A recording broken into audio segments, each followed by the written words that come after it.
Okay, I guess it's recording, so here we are. Hello everyone.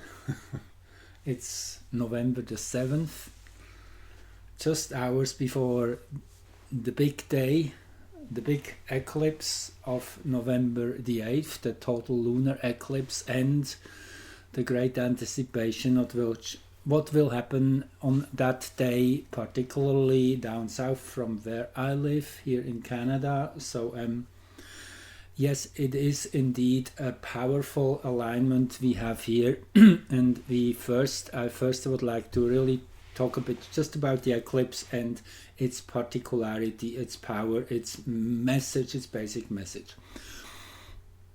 So the eclipse is happening here in the 16th degree of Taurus in a close conjunction of Uranus.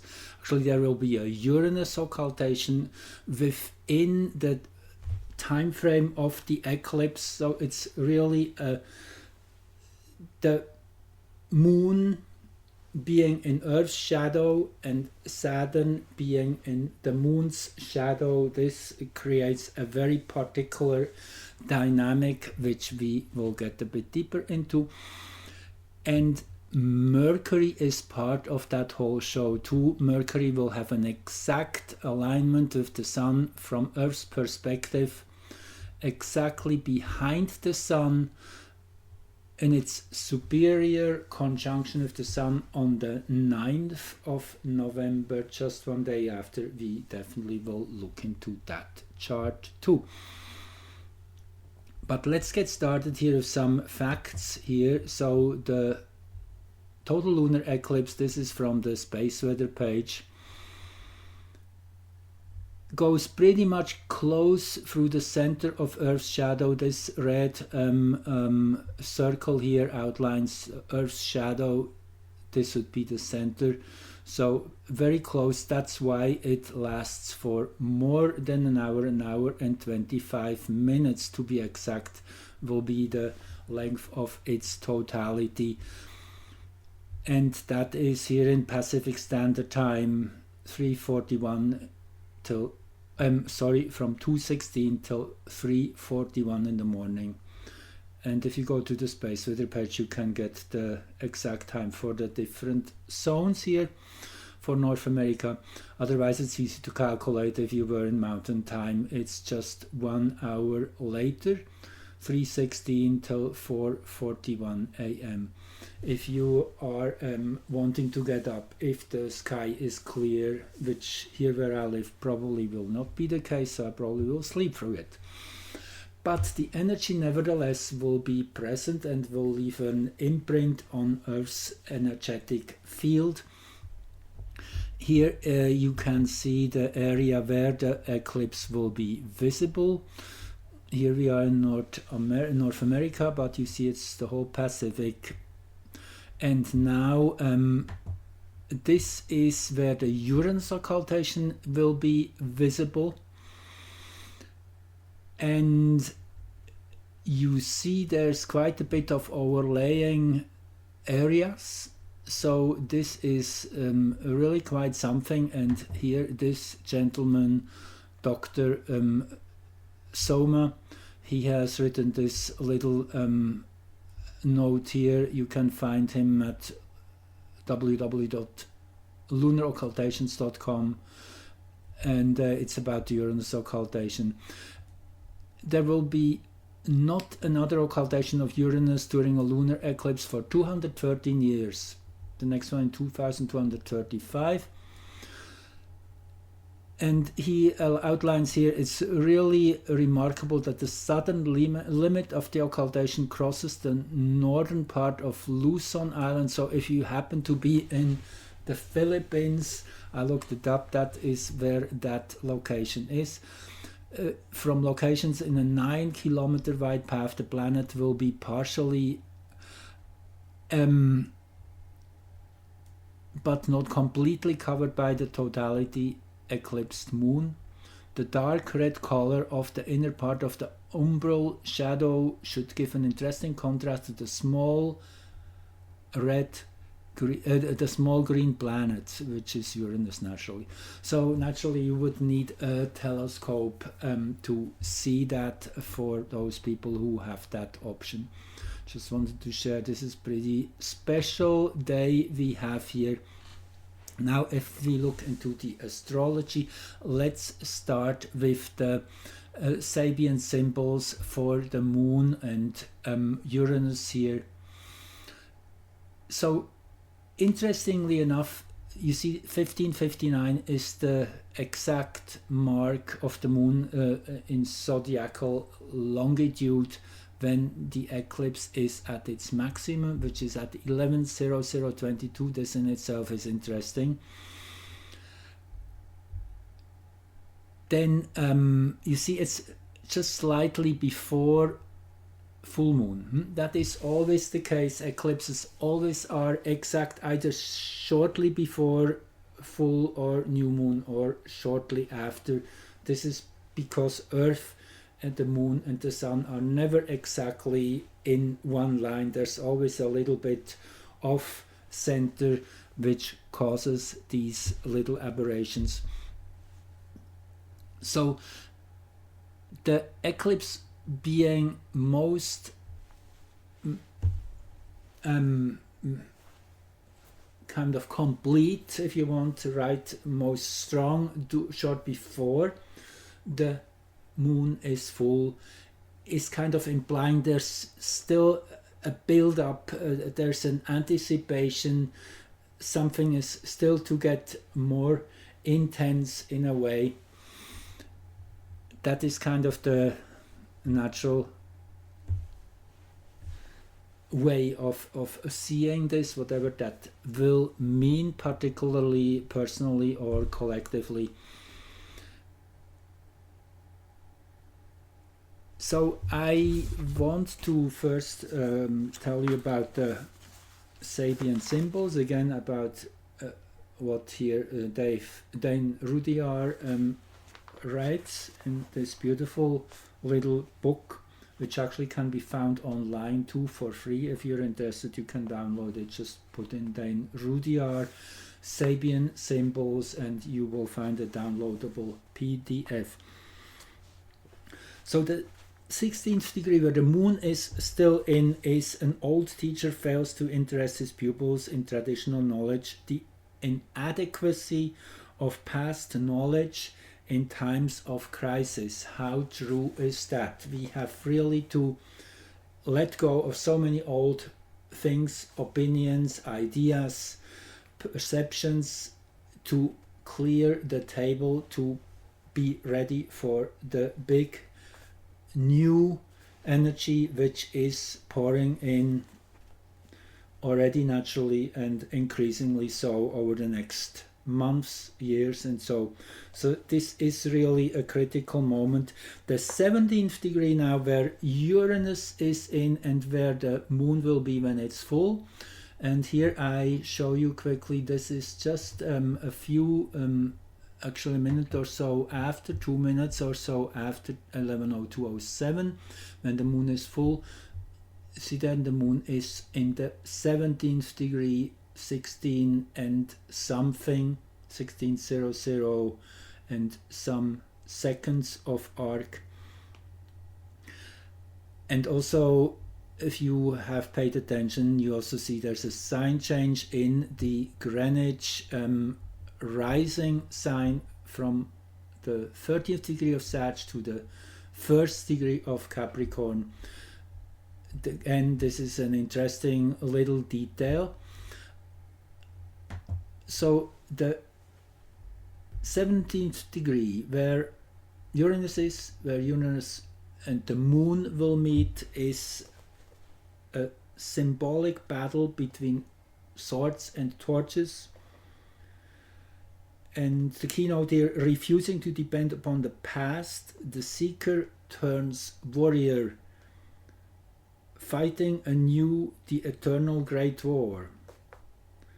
And in the comment here, Rudyard refers to Gautama Buddha, who sought in vain for answers to his questions among the teachers of tradition. he sat under the Bodhi tree and fought his own battle in his own way, which is an eternal fight for the spiritual light within the greater soul.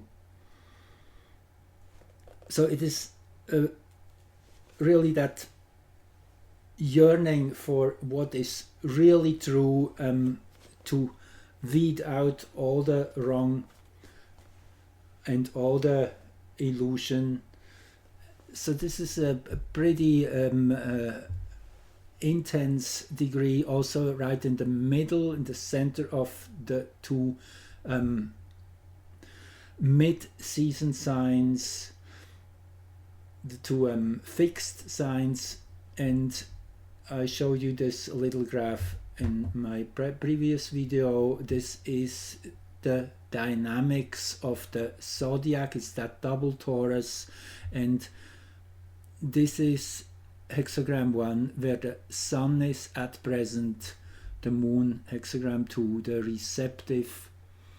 This is when we overlay the 64 hexagrams. You see we are right here in this center line of intensity, the 6 yang lines and the 6 yin lines. We are in a truly receptive place here, if we think of ourselves as connecting with that earth and moon energy of Uranus. So it is taking this energy in, letting it settle, and then get it to season, to get its proper flavor and express it. And the sun now on the other side, and Mercury there in the 16th and 17th degree of Scorpio. So the 16th degree of Scorpio, where Mercury is, a girl's face breaking into a smile, which is the reaching out to others, really the heart opening and accepting new friendships. The 17th degree then, a woman fecundated by her own spirit, is the great child, the great with child, it says here, a total reliance upon the dictates of the God within. So it is to connect with one's inner source of where we are linked in with existence itself, the potency of the inward way, the surrender of the ego to the transcendent force which can create through the person vivid manifestations of the will of God. So truly to go in a transpersonal way, as it says here in the keynote of existence, to allow to be guided by that higher principle. So it's a very spiritual degree overall, which implies that there is something of great importance being seeded in this eclipse. And if we now have a bit of a closer look into it, the last degree of Sagittarius here rising, this is an ideal at its most complete expression, manifestation. Sagittarius is Jupiter's sign after all, and we see Jupiter here in a perfect T-square. So this is a powerful impetus of Jupiter energy here from the last degree of Pisces, that rich kind of huge cosmic library of experiences and insights. It's that final degree of the zodiac which in a way is the holographic image of the whole. Then naturally there's the T-square here to Aspolus, which is that intense interest in darkness, in mystery, in what is behind the scenes, and chaos, the one which reorganizes everything, which brings things back to natural order in itself. Super interesting here in the first degree of Cancer, and of telling us that yes, this is the time to realign with nature, to go back to that original blueprint of how everything is connected. Setna here linked into 2, sextile to Jupiter. Setna here in a harmonious aspect to Jupiter is inviting us to the deep mysteries and the hidden treasures again. Setna, as you know, those of you who are here on this program, Setna has an 11,000 plus year orbit around the Sun, brings mysteries and deep truths from far distant realities. So now if we go to the original chart of this Saros series, this is Saros series 136, the first eclipse of that series was at its maximum on the 14th of June 1360 at 5:56 a.m. local mean time. And Solar Fire here gives you the whole show, all the eclipses of that family Saros series 136. Here you see it, the solar partial of this state was the first one, kind of giving birth to that series, and then slowly over the centuries, it's about the 1300 century cycle. Every 18 years there's a new solar eclipse. First starts off with solar eclipses alone, partial ones, then annular and hybrid, and so on, so forth.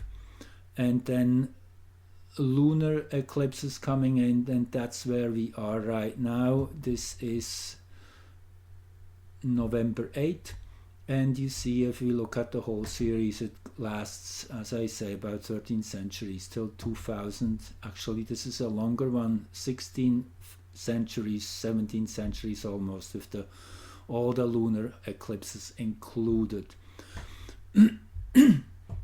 So the first eclipse gives the theme of that family. So every 18 years a new solar eclipse, and in between every 8 years there is a lunar eclipse. Let me just show you once more. You see the last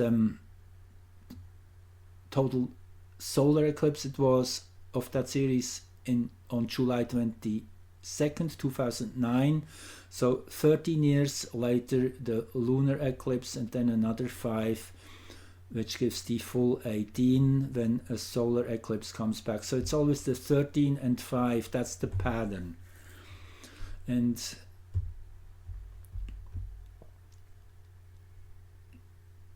so 13 and 5, by the way, are numbers of the Fibonacci sequence. Just again, an interesting little detail here. So the original eclipse occurred in the first degree of Cancer, which is all about reorientation of, we've reached the maximum of the sun's elevation over the northern hemisphere and the first degree of Cancer, and there's a reorientation. Now we've reached the maximum. We're now reorienting ourselves, going back down again, approaching winter solstice. That's the high point. So it's about reorientation. And then there's Juno here, and Juno is the planet of partnership, of teamwork, of bonding together, of closing shoulders. I mentioned that in the last video. This is a key theme of our present times, to overcome all kinds of divisions. That is what we are here for in these next weeks and months, to bridge the gap, to let go of superficial divisions like whatever, political party, religion, race, you name it, all these things which in the end are just a little etiquette, which is not really who you are. So we have to find ways to find common ground. This is super important, and this is definitely here shown that this is the one of the main imprints of this eclipse family. You see also it's in a perfect T-square here to the power axis, the plumb line here. Further interesting is that super dominant Mars Pluto conjunction in Aries. You could say it is that warrior energy which we just touched on before with the Sabian symbol. So this is coming here through a different venue. And then there's a beautiful trine here to Saturn. When Mars and Saturn are in a harmonious aspect, this is an energy which has a great potential in manifesting something new, heading into a new direction. A little interesting detail I found, I'm always trying to think back. So the last time we had a total lunar eclipse of that series was in October 2004, and that was just less than 2 months before that terrible disaster we had with that huge earthquake that in the ocean, which was creating tsunamis, which killed probably 300,000-400,000 people. So this was a huge disaster, and it is interesting that Saturn is here in the midpoint of the ascendant and the fourth house cusp. So it is also has that potential, particularly also with the T-square here with Mars. So it is both. It is actually, if we think back, that big calamity of 2004, December 26, it was naturally also brought people closer together. It made us bridge all these superficial division lines, and this is really what disaster and calamity, probably the silver lining of it, that we become more connected to our hearts and are able to overlook and not pay too much attention of these superficial things which we are calling ourselves. And on that note, yes, love and compassion are super important in our present times. It is easier to give love than to receive it. That is one of the things we are hearing from people who have looked into this more deeply, and it makes sense. It is definitely more difficult to receive, and again, when we are in a difficult life situation, we are more open to that. So that's probably one of the reasons the existence presents us, guides us through some really difficult and demanding times, to kind of wear that layer off, which is usually preventing us from truly bonding with people of other labels, so to say. So this just was a thought which came to mind when I looked at the whole configurations and where we're getting into. As we know, it's getting definitely more abrasive, more difficult over the next few months. I don't want to sugarcoat that. I don't want to make you afraid either. We are prepared if we have basic supplies, if we know how to have alternatives for certain scenarios which are possible. It's just about preparedness at this point. I think in the end it will be less difficult than it appears ahead of time. So it is just, as I say, it's all about being prepared. So the next thing I did, which I usually do, is I take the midpoint between this initial eclipse and the present one, and then we get this chart here.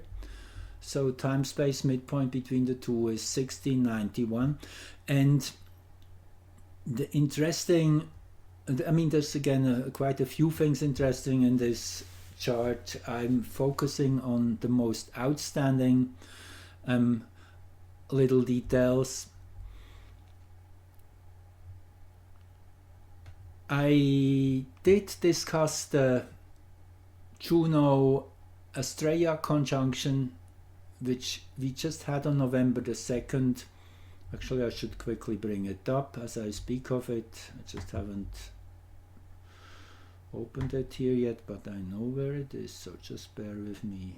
It's a short thing. Here it is. See, we have this moon, Astrea and Juno here at 8:10, the moon at 7:30, and this was November the 3rd. So in the 7th, 8th degree of Pisces, I found that super interesting that in this chart here, that's where the Sun and the Earth are, emphasizing this axis. Furthermore, there's Salacia here, very powerfully placed. Salacia is basically the energy of enjoyment, whatever we really love doing.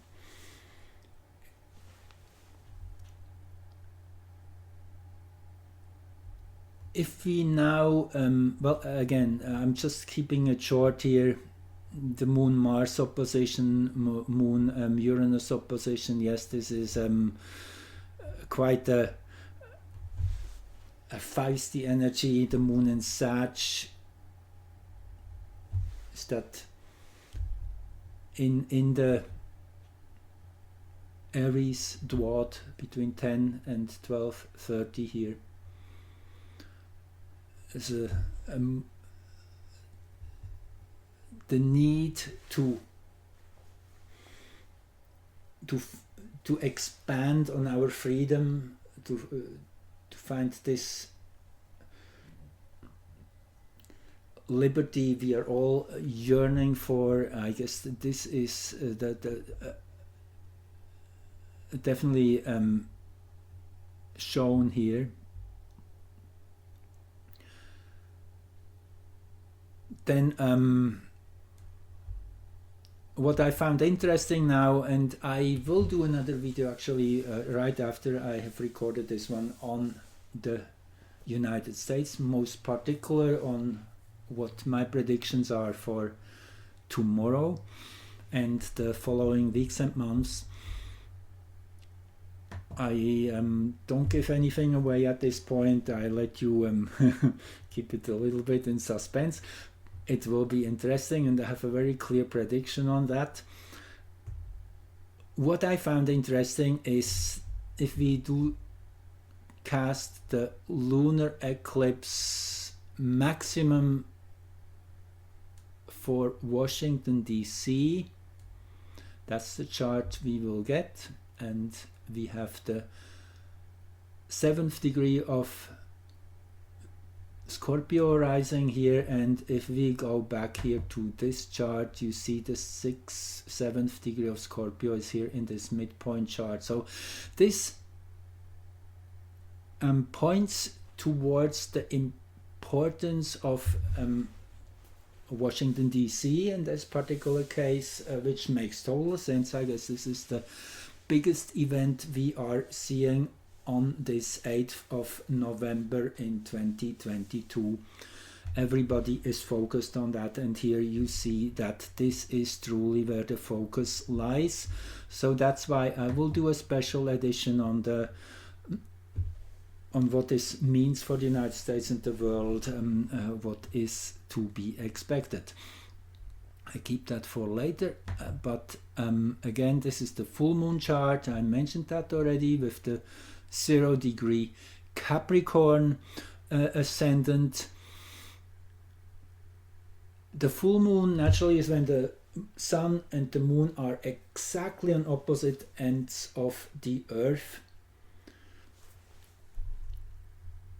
geometrically, which is slightly past the maximum of the eclipse by 2 minutes. And then let me just pull the right chart up. Yes, then an hour and 40 minutes or so later, the Uranus occultation is at its maximum. Actually, this makes me think I forgot showing you this one chart. I just quickly want to do that. That's also from Dr. Soma.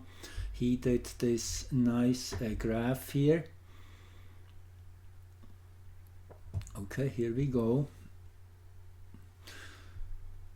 And he did make here different sections. So in this, let's start here on this side. In this area,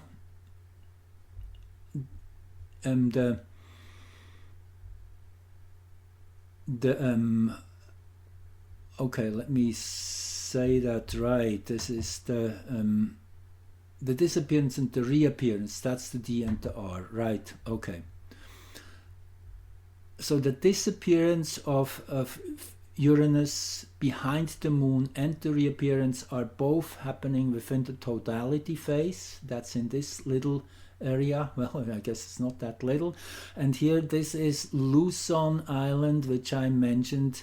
This is the only place here which is on land. That's why he mentioned that, where you could see the grazing Uranus along the blood moon. Must be a spectacular sight. Hopefully we get some images from that, somebody taking pictures, hopefully. Then this zone here is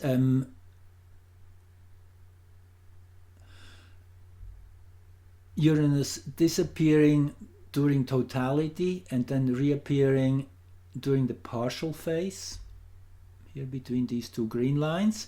And then in these areas, disappearing Uranus behind the moon during the partial eclipse and reappearing after the end of the eclipse in this area.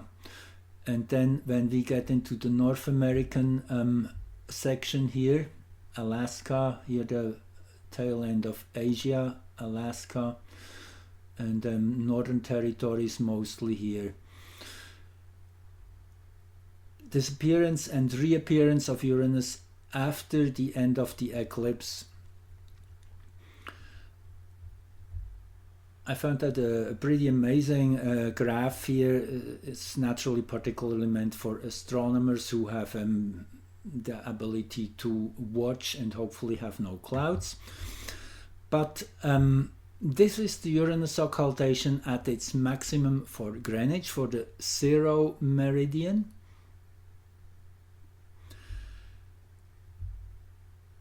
I found this pretty interesting. Pluto rising.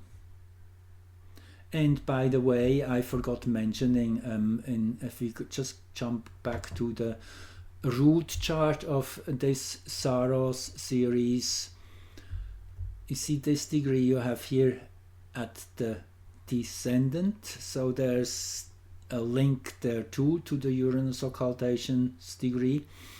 And then naturally Pluto by transit is here right in this degree, that is, here you see it, 2620, that's where Pluto is at present. So okay, what does that mean? It really means that the lunar occultation of Uranus, the occultation of Uranus is really the conclusion of this total lunar eclipse. When, if you want, it's kind of the dot on the I. That's why I think we really have to pay attention to this chart even more so. And you see, this is the 11th of 15 Uranus occultations. The first one happened in February 2022, and every month when the moon is in this area of the zodiac, mid-Taurus, it disappears. It makes Uranus disappear for an hour or so for some areas on our planet. If you were there, you would see that naturally, because the moon is relatively small. It's only partial in some areas of the Earth where we can observe these events, naturally only during nighttime. But this time it is naturally during the night, as the moon is exactly at the other end of the sun, and Pluto rising. So Pluto so dominant overall. Also, again, as I link back to this chart once more here, Pluto by transit here in the perfect T-square here.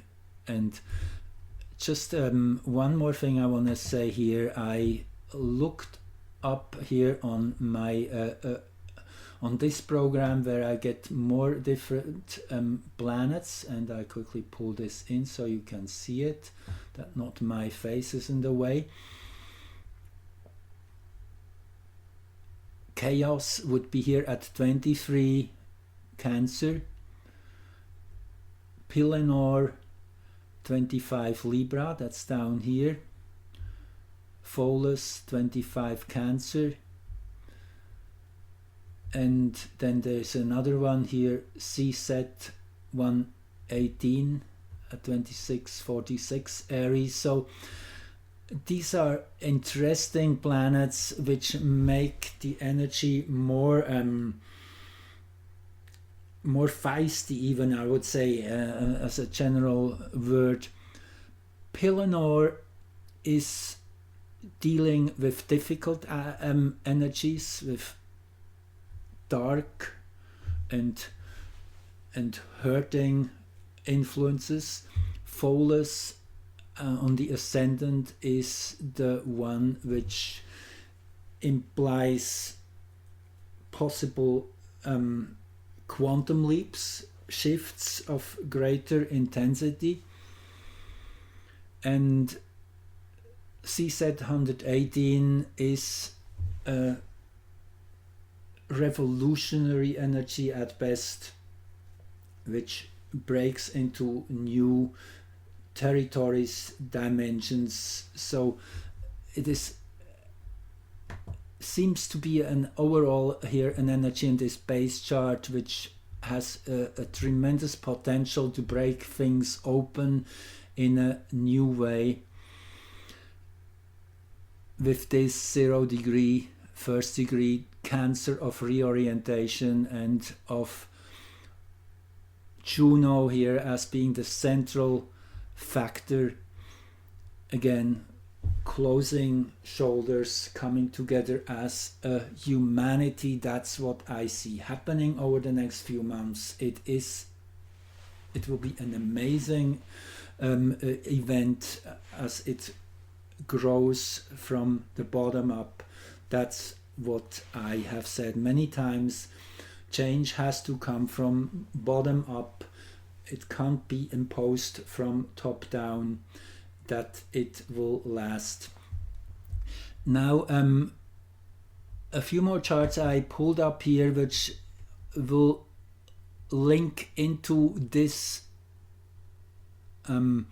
eclipse energy and the full moon consequently following 2 minutes later.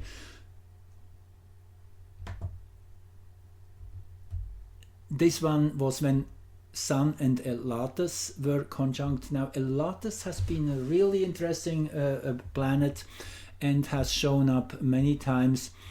It's here in the last degrees of Libra. Was part of the Sun-Venus upper conjunction. This big moment on when was that? October the 23rd, I guess.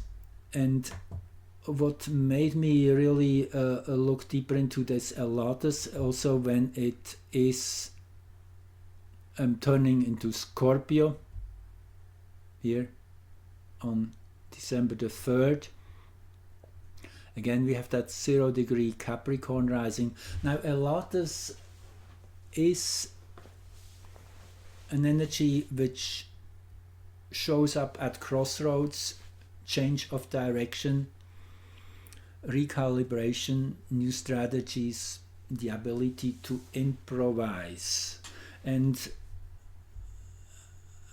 those of you who heard me before, Haumea is entering Scorpio on the 12th of November, just 4 days away, and Elatus will follow on December the 3rd. So we're getting into a whole new expression of these two smaller planets. Haumea is a profoundly reforming force, restructuring with the basic element of fire. Haumea is named after the Hawaiian goddess who created these islands out of the sea through fire, volcanoes. That's kind of the energy we are dealing with here. Something super powerful and dynamic, entering Scorpio, as I say, on the 12th of November.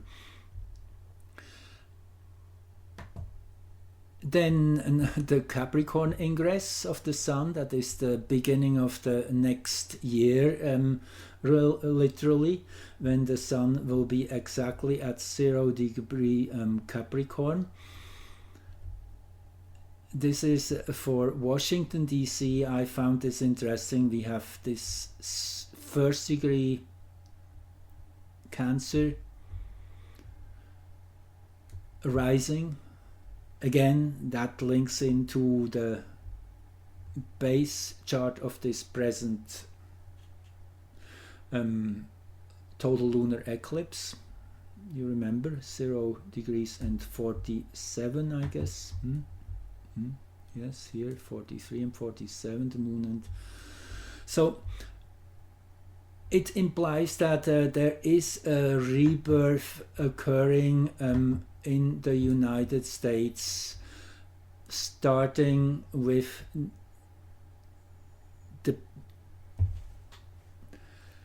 the hidden beginning of this next year. It's really, this is the beginning, 0 degrees Capricorn, when the sun is at its lowest over the northern hemisphere, the shortest day. And again, we have here Jupiter beautifully high up, towering at 007 Aries. Jupiter re-enters Aries, crossing over into the first sign of the zodiac on the 20th of December. So I just wanted to give you a little hope after this quite heavy energy we're right now in, which will, as I will show you more in detail in my next recording, will prevail for the next weeks and months. It actually will get more intense on all levels.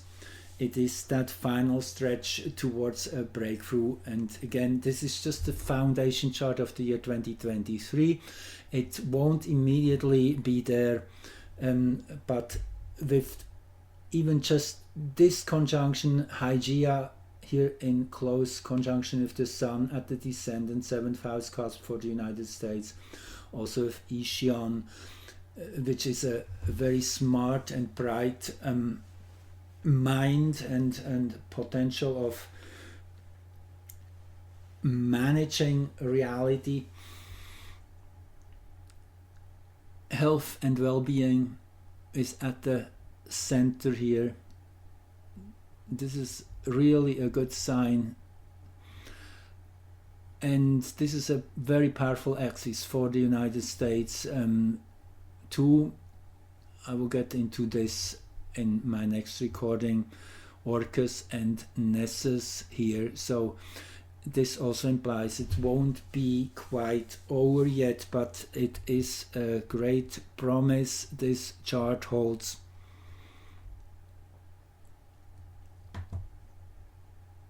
Yes, I guess we are at the end here of the presentation. So again, thank you for joining and listening, and just stand by, keep watching if you have time, or then just do it tomorrow or so. The next one is interesting too.